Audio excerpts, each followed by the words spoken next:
శ్రీవారి బ్రహ్మోత్సవాల కోసం ఈ మాలలు ప్రత్యేకంగా తయారు చేస్తుంటారు. ఈ మాలల్లో పూలే కాదు అరుదైన వేర్లు కూడా ఉంటాయని మాలలు కట్టే లావణ్య చెప్పారు.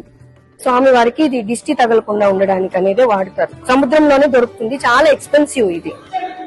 ఇది అన్ని జాగాలో దొరకదు, ఇంకెక్కడ టెంపుల్లో కూడా దీన్ని వాడరు. ఇక్కడ మన స్వామి వారికి ఈయన అలంకార ప్రియుడు కాబట్టి ఎంత ఖర్చు పెట్టైనా ఈయన చేసుకోగలరు కాబట్టి చాలా ఎక్స్పెన్సివ్. ఇది విశేషమైన ఉత్సవాల టైంలో మాత్రమే వాడతారు. అది వచ్చిన తర్వాత వేరంతా నీట్ గా కట్ చేసేసుకొని ఇలా అరిటి నార పెట్టుకొని మాలలాగా తయారు చేసి స్వామి వారికి గుచ్చుకోకుండా ఉండడానికి ఎక్స్ట్రా అన్ని కత్తిరితో కట్ చేసేసి తర్వాత ఇలా దాని షేప్ చేస్తారనమాట. ఇలా చేసి తర్వాత స్వామి వారికి ఇట్లా మాల రూపంలో వేస్తారు. తిరుమలలో మూల విరాట్ కి రోజుకు 2 సార్లు తోమాల సేవ, పుష్ప కైంకర్యం ఉంటుంది.